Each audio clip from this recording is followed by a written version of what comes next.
जी हाँ, हेलो नमस्कार दोस्तों। आप सबको बता दूं कि आप सबका बीच में कुंदन पासवान का बहुत हाई लेवल का सॉन्ग आ चुका है चिराग भैया के ऊपर।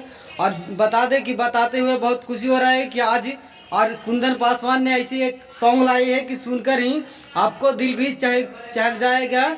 सुनकर आपको भी दिल चहक जाएगा। और सुनने के लिए अगर इसी तरह के गाना और इसी तरह के जानकारियाँ पसंद करते हैं तो मेरे चैनल पर बने रहें, ताकि आप सबके लिए ऐसे ऐसी खबरें लाते रहूं और ऐसी ऐसी न्यूज देते रहूं। तो बता दूं फाइनली कि कुंदन पासवान का आज ही सुबह ही 6 बजे एक सॉन्ग रिलीज हुआ है, जिस सॉन्ग का टाइटल रखा गया है 2025 में देखा तो रह जी हैं लालू नीतीश अब की बार सीएम बनिए चिराग पासवान। बहुत हाई लेवल का सॉन्ग आ चुका है।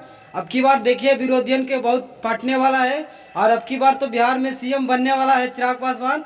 आप सब बता दूं कि आप सब देखिए, अगर इसी तरह की जानकारियाँ सुनना पसंद करते हैं तो मेरी चैनल पर बने रहें, ताकि आप सबके लिए ऐसी ऐसी खबरें लाते रहूं।